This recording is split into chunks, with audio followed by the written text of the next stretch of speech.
You're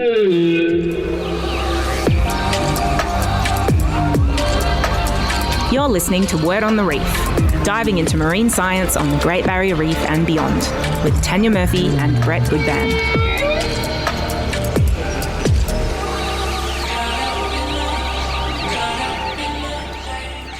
Good morning and welcome to Word on the Reef. I'm your host, diver and marine conservationist Tanya Murphy. And with me, as always, is Cairns Aquarium's marine educator and fish whisperer, Brett Goodband. Good morning. Now, Brett, thankfully, it looks like Cyclone Myla actually took your advice from last week and fizzled out before reaching the Queensland coast, leaving us with just a bit of rain. Yeah, she did listen to me. Yeah, but unfortunately, she didn't listen to you quickly enough because the impacts were quite severe earlier when Cyclone Myla hit Papua New Guinea and the Solomon Islands as a Category 5 system. The Pacific is reeling after monster Category 5 storms have left a trail of destruction across the region. In PNG and Bougainville, the death toll continues to rise following Cyclone Myla. Communities across parts of PNG and Solomon Islands are still grappling with severe damage to buildings, roads and gardens that people rely on for food. 4 adults and 4 children were killed in a landslide after heavy rain in central Bougainville. Communities have also reported the deaths of 1 person in the PNG province of East New Britain and another in Milne Bay. The Australian government says it will provide $2.5 million in humanitarian relief to PNG and Solomon Islands to help impacted areas.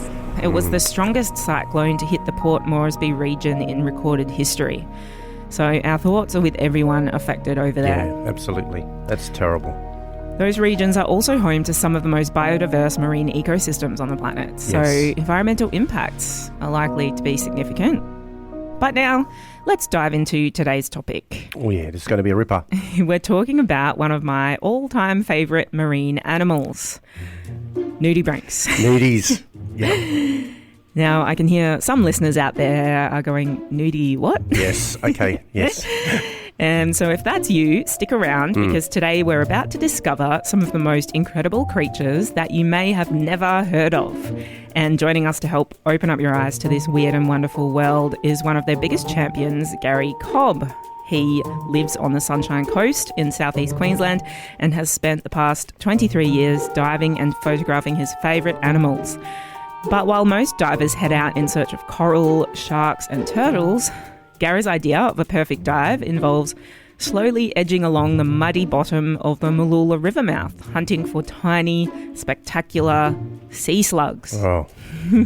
He runs the website nudibranch.com.au and the Facebook group Nudibranchs Central, which has more than 60,000 members worldwide, where he helps identify photos sent in by other nudibranch lovers from across the globe.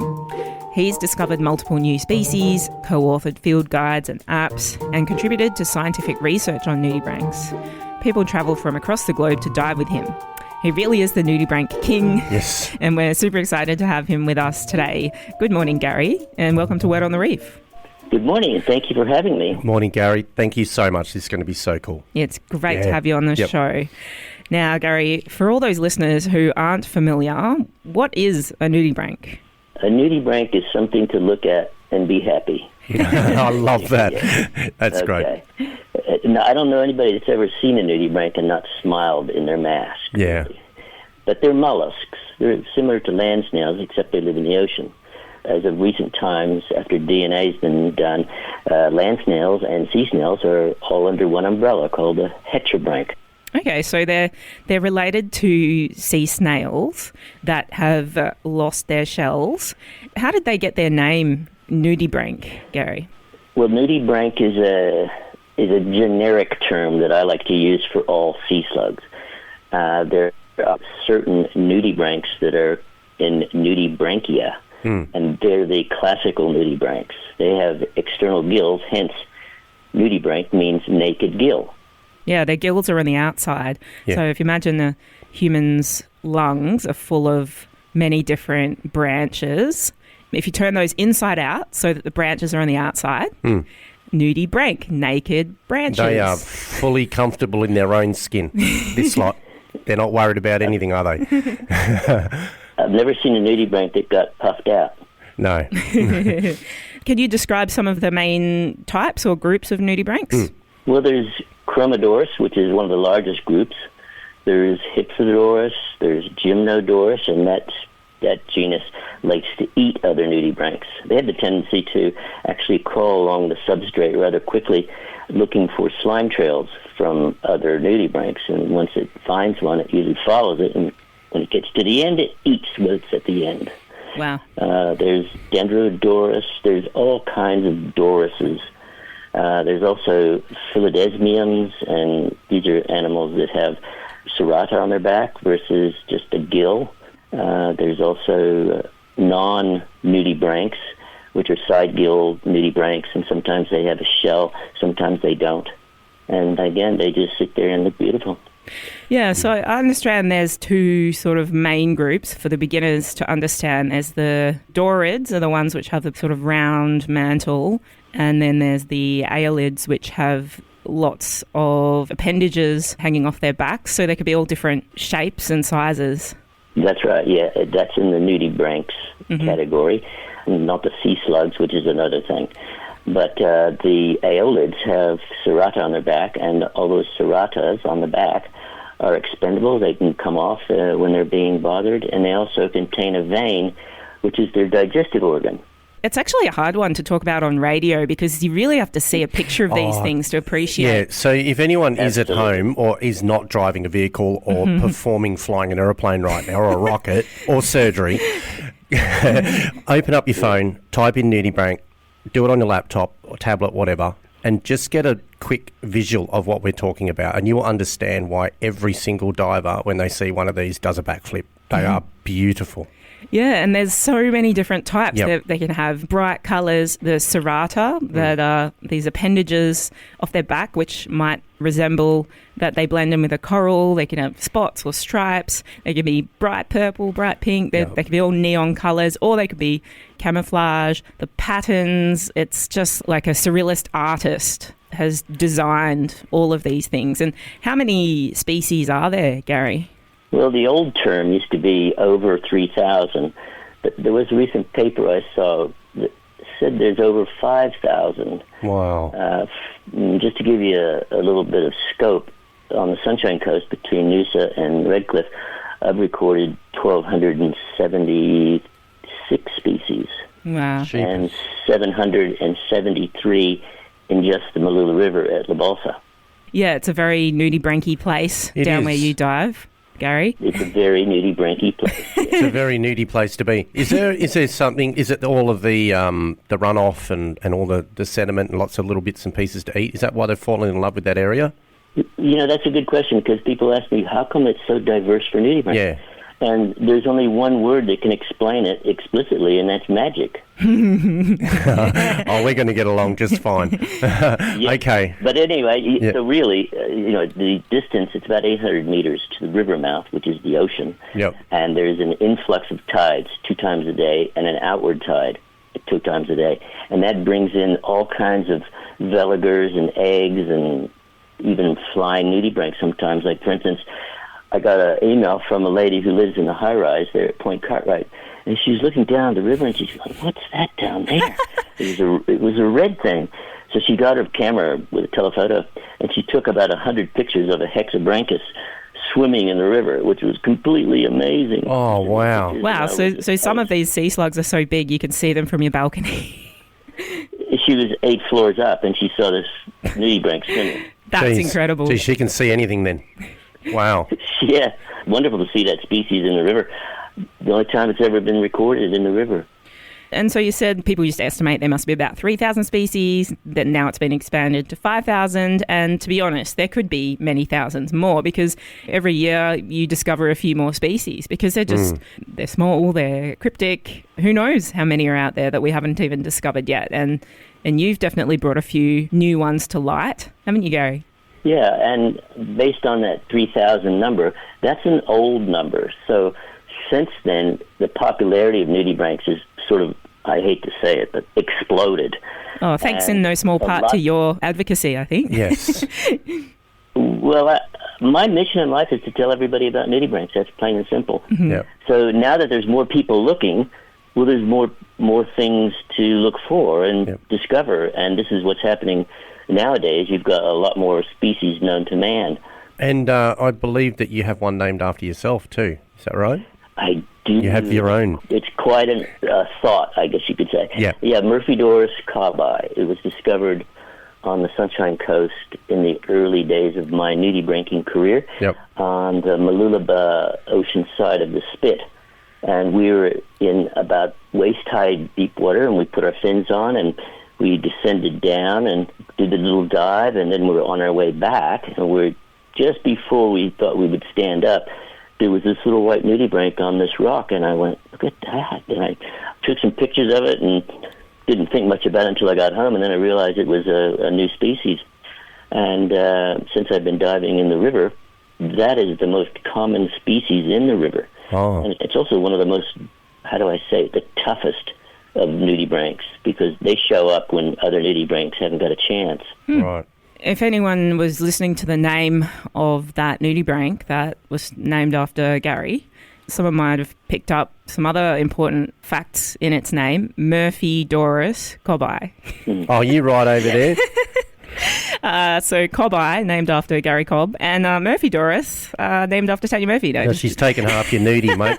Just joking. There's a lot of us Murphys in the world. Just a couple. There's another species that was named with my name, and it's a little bubble shell that lives in the 2 inches of water on the rocks at Point Cartwright and all the intertidal zones, and that one's called Haloa caubi.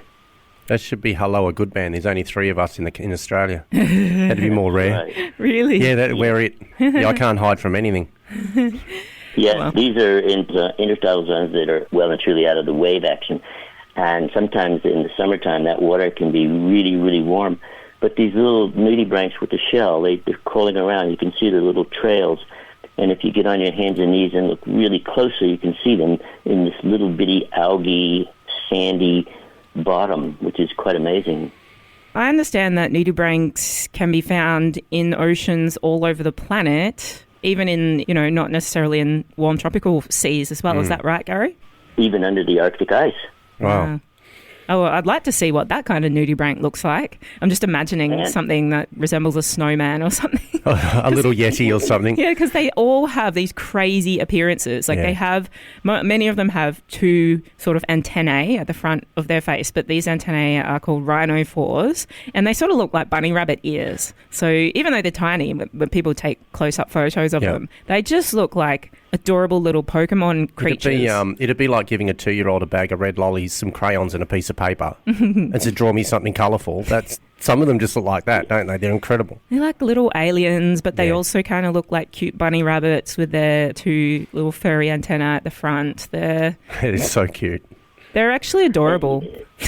Yeah, and when you talk about nudibranchs that are found everywhere, there's even been nudibranchs that have been found in between sand grains in fresh water in little creeks in Vanuatu. Wow, they're moving onto land again. They're coming to take over. Oh. See, the thing is this big world called the Earth is really huge, and it's impossible to look at everything.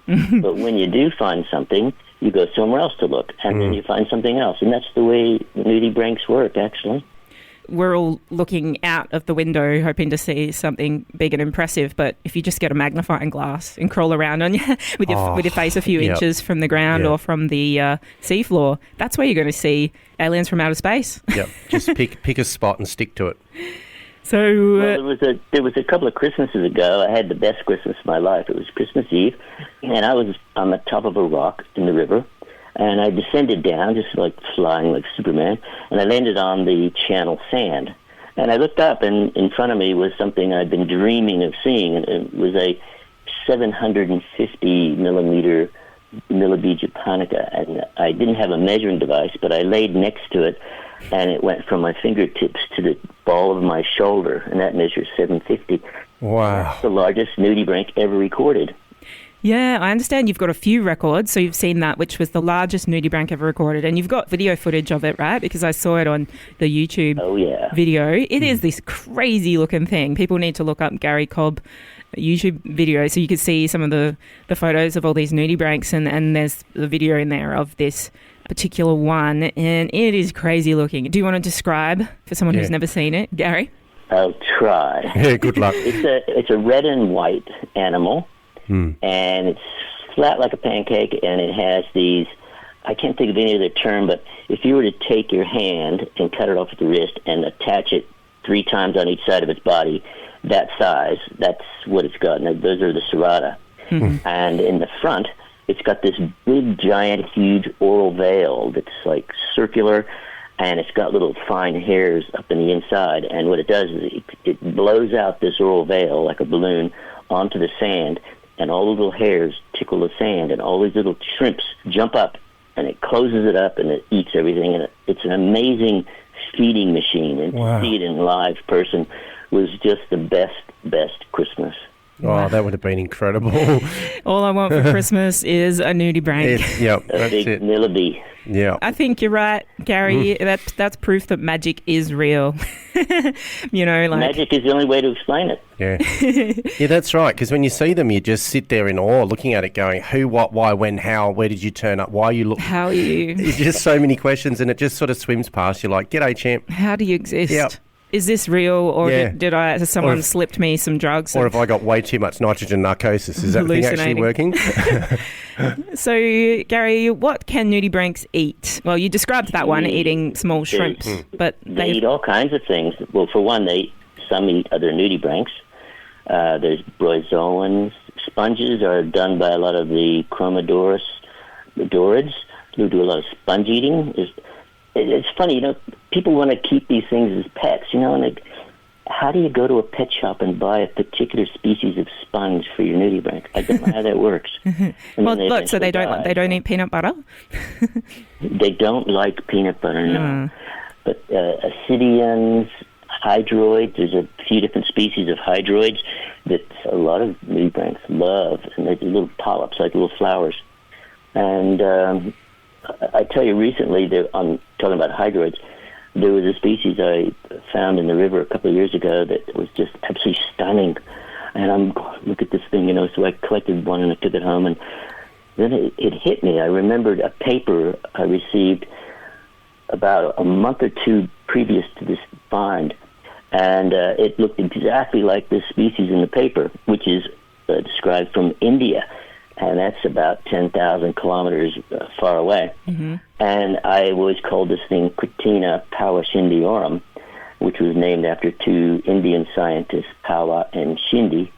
And recently we had DNA sequencing done on some samples that I collected, and it's confirmed 99 and 100% that these are, in fact, the same animals as the ones in India. Yeah. So that begs the question, how did they get there? And the other thing is, they show up in the hundreds and hundreds, thousands in the river, unlike India. But in the river, you can go on a dive and see hydroid bushes all along the rocks, and you'll see like 10 nudibranchs in an area the size of your fist. And how did this species occur in the river, described from India, is a really good question. I mean, I'm believing, if they were discovered in India, but that doesn't mean they weren't discovered anywhere else in the world. And to show up in the river unannounced, and years before that, never saw one, I think of them as a tramp species that may have had veligers in the ballast of a ship, and it stole the water, and it came up the river, and they flourished like a big dog. Yeah, right. Gary, how do nudibranchs move around? You mentioned they've got a slime trail. Can they swim as well? Well, there's a number of interesting facts about that. Most nudibranchs are born out of their egg as veligers, and these veligers are actually swimming 2 little paddles, and they have a shell, and they go wherever the current takes them, and they eat plankton. And when they grow up, or metamorphose, they land on the substrate. If the weather is perfect, the food sources are there, and the temperature's right, they flourish. If not, they die. It's as easy as that. And then you got some that lay their eggs, and then they hatch on the food source as a 1 millimeter nudibranch eating the food. So those are direct developers. You mentioned that nudibranchs, when they first hatch, a lot of them do have a tiny, tiny spiral shell, like the ancestors that they evolved from the snails. But after that larval stage, they leave their shell behind, and that's a pretty bold move for something so small and squishy and vulnerable, but they're actually far from defenseless, aren't they? What are some of the ways they can defend themselves? Well, with all the different species of nudibranchs, everyone is born in an egg. Every one of them has a shell. There's some species that just sit in the shell. They don't even use it. They just sit in it, and then they're born. They come out of the shell as a nudibranch. But many nudibranchs maintain the shell after birth.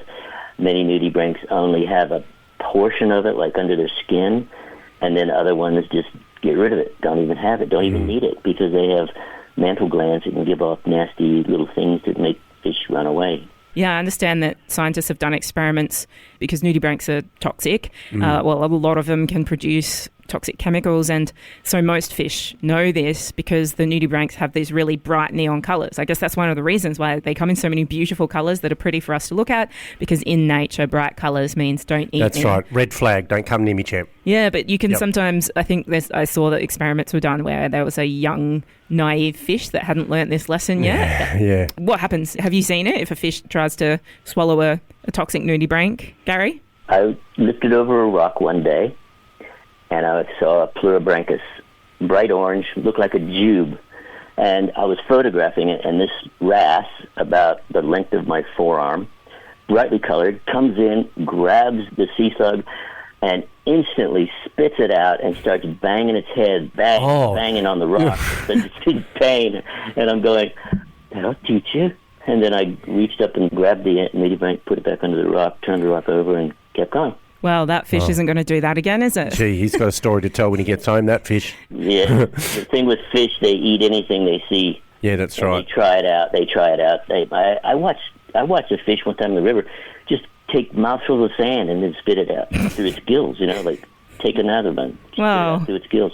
No, I guess it was getting some kind of nutrients out of the algae in the sand, maybe. Yeah, well, there's little shrimps that live in the sand. Probably about 6 different species, I reckon, because they're different sizes, colors. Quite amazing. Some of them are very, very tiny. Yeah. So another way that some nudibranchs can defend themselves is by pinching or stealing stinging cells from the corals and anemones that they eat and then recycling them. Is that right, Gary? How does that work? That's absolutely right. The aeolids, in particular, have serrata, and they have the capability of eating hydroids, which have stinging cells in them, and then they can take those stinging cells and send them to the tips of their serrata, where they can use them in defense. It'll have the same stinging power as the actual food source. It's incredible to think how they do that, because they're eating the stinging cells without getting stung themselves, without them firing off, and then sort of they've evolved to store them at the tips of their flubbery bits. And then as soon as something comes along, they fire it off. That's just like incredible. little cannons. Absolutely. But on another note, if you're walking on the beach, you might see these little blue and silver nudibranchs. Those are Glaucus and Glaucilla species. They eat bluebottle stinging cells. And if you touch one, it could fire off a bluebottle sting that has the possibility of killing you if you're allergic to it. So when you see these critters on the beach, don't pick them up. So many people pick them up and they want to put them back in the water. That's not their time. It's not your right. You shouldn't do that. Just leave them be and admire them. Yeah, they swim their whole entire life upside down under the surface of the water. So they're kind of like upside down Jesus. They're sort of walking on the surface of the water, but they're upside down. And so for anyone who's not familiar, Google it. It's the common name is the blue dragon, right? Yeah. And so they look like they have 4 feathery hands, They're so cute. but they're slugs, so they don't. They don't actually have hands, but it just looks like that because they've got 2 hands at the front with the splayed out fingers that kind of look like wings, and then 2 at the back as well. And then they get their blue color because of the fact that they eat the blue bottle stinging cells. I don't know. Of all the things that you would look down to on the beach and go, do you know what? I'm going to touch that. That's probably not one of them. I know, it's incredible. People will touch everything. You look at them and go, yeah, I don't know, it's pretty cute, but I don't know if I'll give that a touch. Well, it was in the paper a couple of years ago where two guys were walking along the Marucci River on the sand, and one guy sees a little blue and silver thing and picks it up, and he starts twiggling it between his fingers, and all of a sudden he ends up in the hospital near death. Oh, goodness. Geez. Well, so it's another good reminder for everyone out there to never touch things that you don't know what they are in the ocean. That's right. Now... Yeah, those are called glaucus. So glaucus and glaucilla.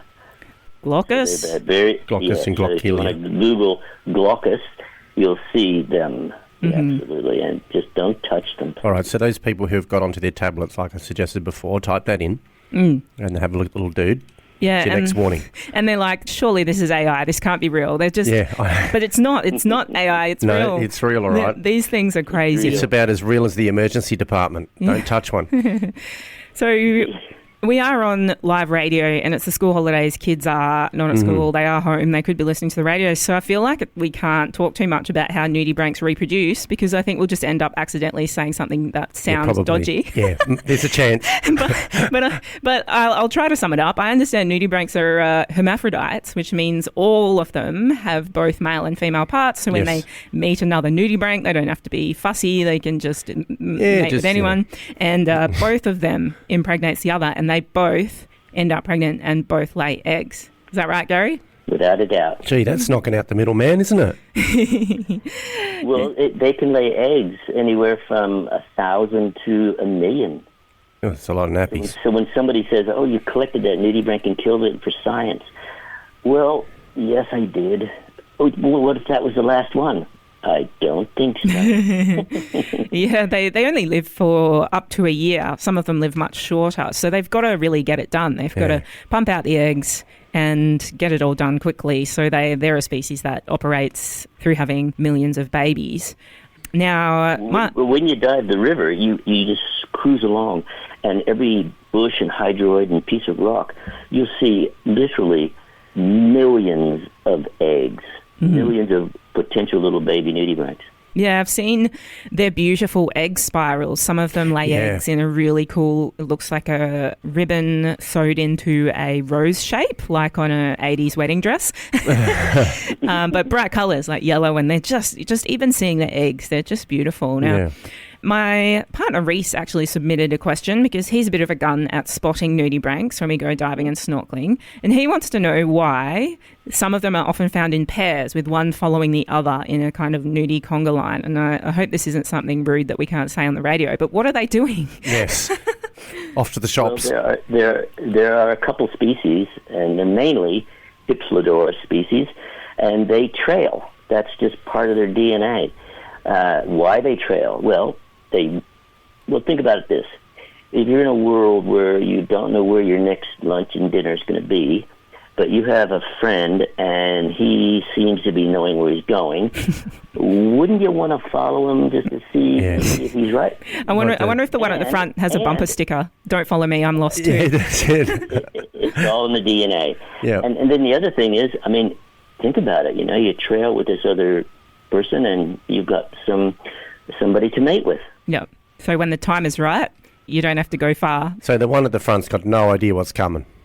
He's off for dinner, and he's going to get more than he bargained for at some point. Well, the actual anterior end of the Hypsilodorus nudibranch actually is attached to the tail of the animal in the front, and wherever it goes, it just follows.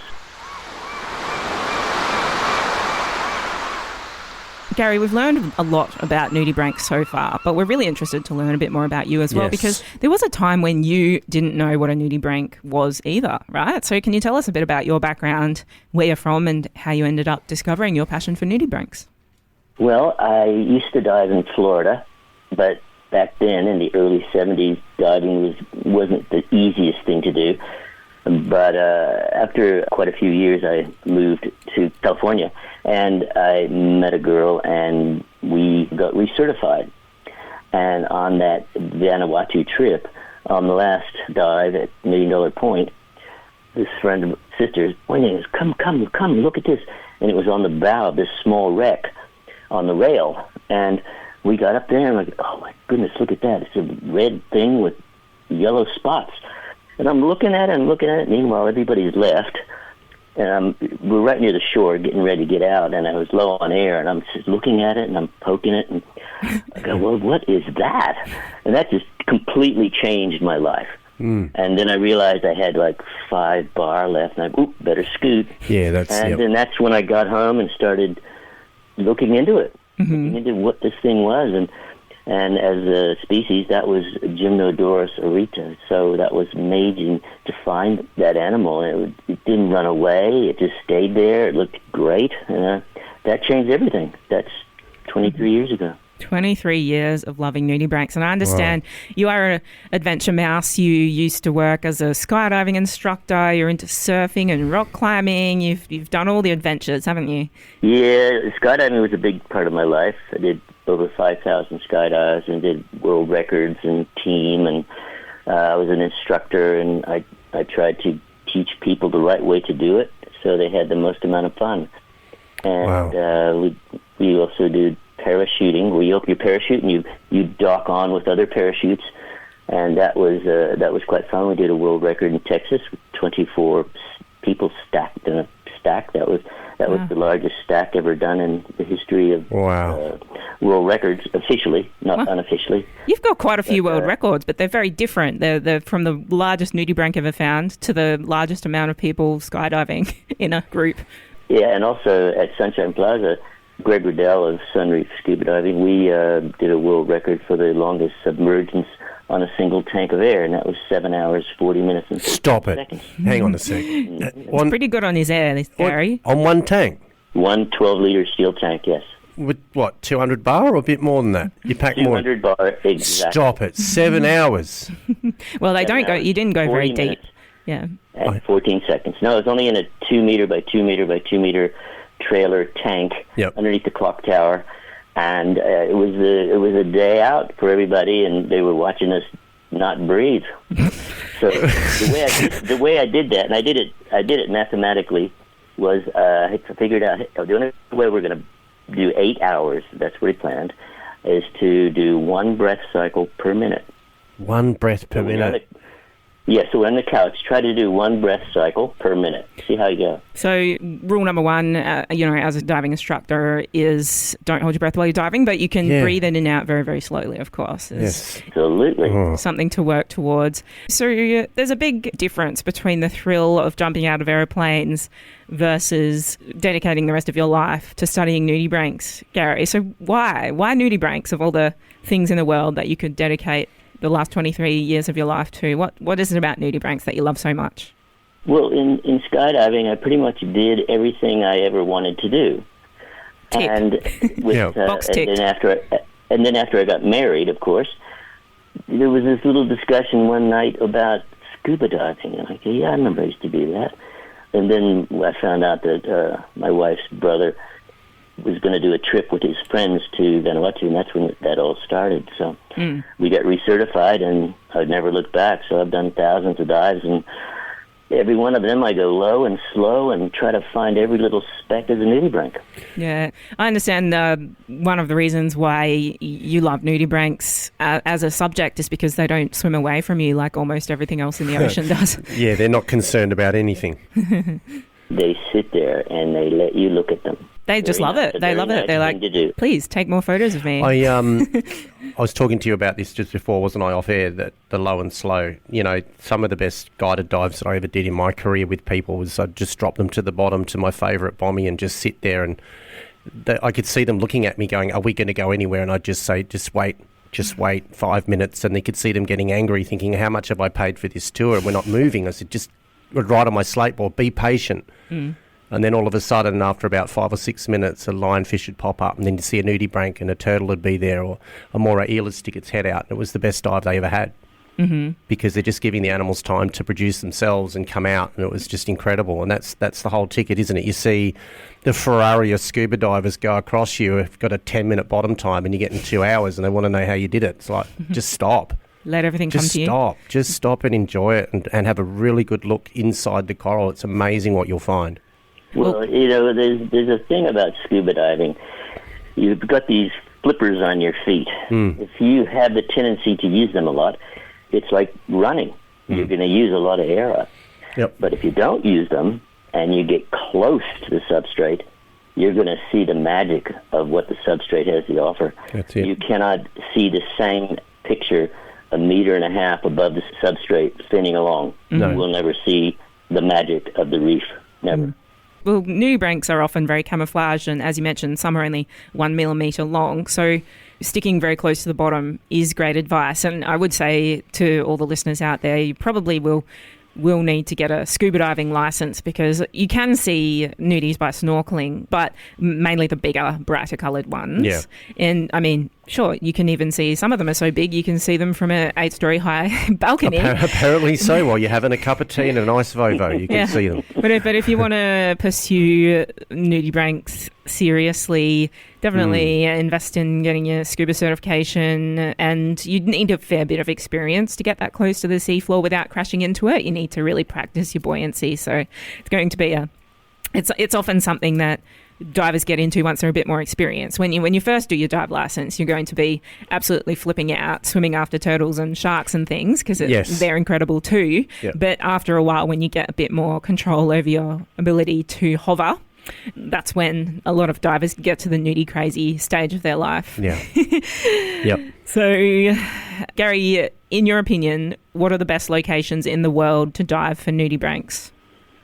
Everywhere.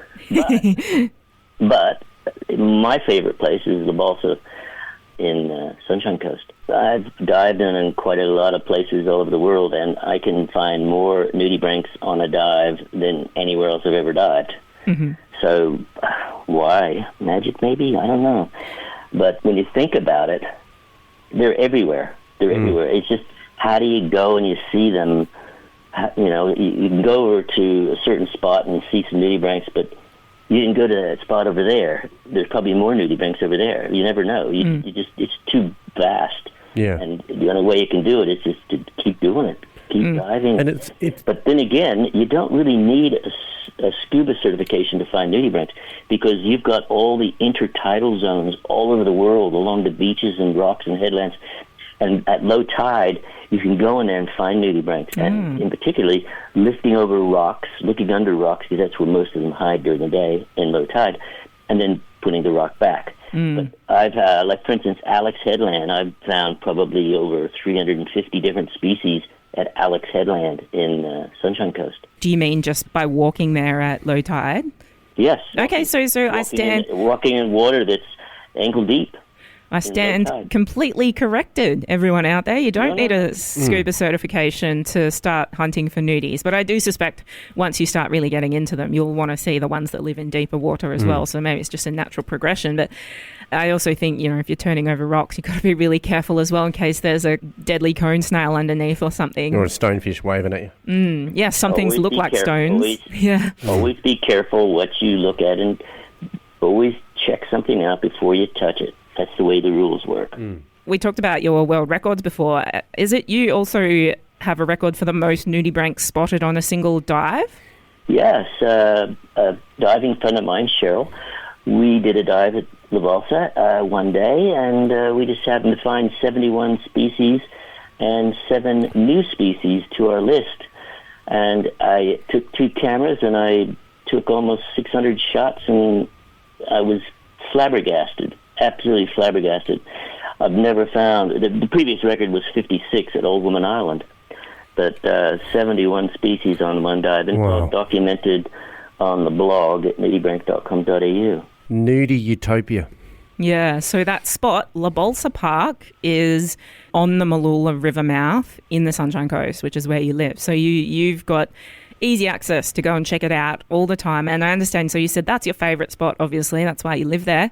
But you also mentioned that you do often go on trips to Papua New Guinea, because there's a lot of nudibranchs there as well. Yes. Papua New Guinea, particularly a place which is dear to my heart called Chawali. And it's on the north side of that spur called Milne Bay. You go there, and the only way you can get there is by boat. There's no roads getting there. There's mountains behind it where the prevailing winds come from, so you got no wind. And there's big island chains out in front, and there's no swell. So it's like you're diving in a lake. It's absolutely stunning. Wow. And I heard you talking earlier about the storms that hit Papua New Guinea and how it could change everything. Well, there was a change. There was a change that happened this week, and it was absolutely blew my mind. There is a big liveaboard boat that used to be docked there at Tawali, and it used to be very active, but then it became too expensive to fix, I guess you could say. And the storm sunk it right in front of the wharf. So now there's a wreck dive between 5 and 25 meters on the slope, right 5 meters off the wharf. So you can, it's probably the closest wreck dive to land that I know of. Wow! So give that a year or two to get covered in nudibranchs, and we'll be off to go check it out. The Nudie Hotel. Absolutely, it's a brand new slate. So Mother Nature will take care of all those little surfaces that are right now have nothing but dust on them. Cool. Add that to our ever-growing and expensive bucket list, Brett. Just chuck it in the list.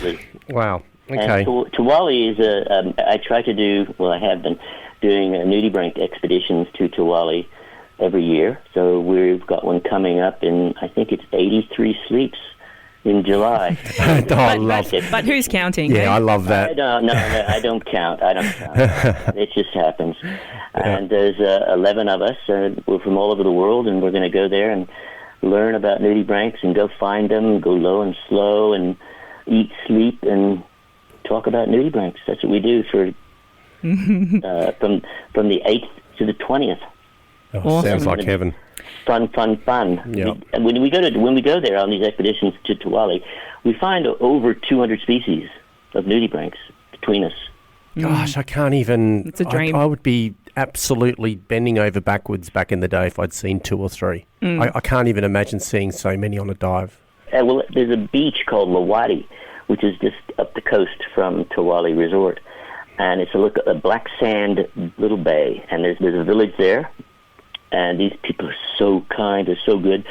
And this is black sand, flat, little rocks, little green bushes, shallow water. But if you head out, you can go down to 160 meters or something unbelievable, down deep.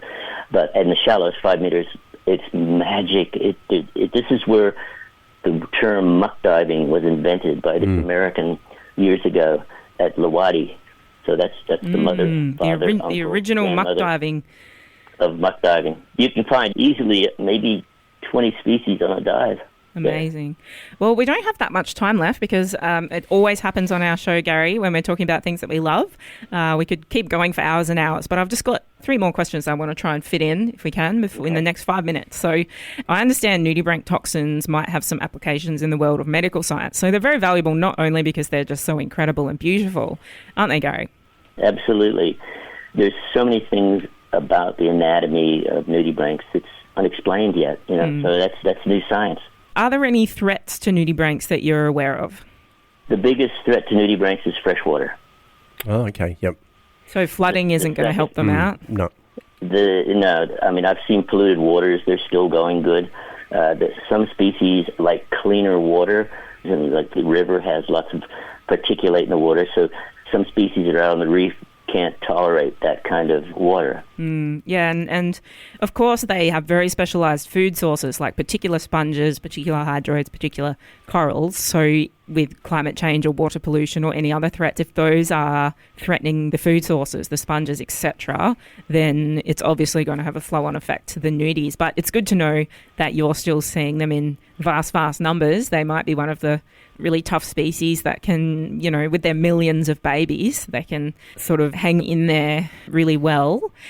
Gary, when you answered the phone when I called you earlier, you said, hello, Nudibranch Central. How can I help you? So your life literally is nudibranchs. So what does a typical day in the life of Gary Cobb look like? Well, I get up at 2 o'clock and I do a 10K walk.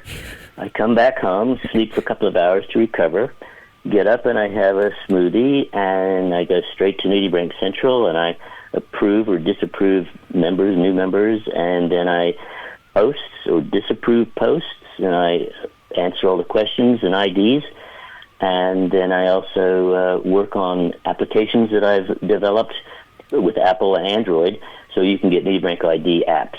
Which there's 7, and they represent all the areas of the world, so I'm continuously gathering up information on updates and storing them in a folder, getting ready to do the next update.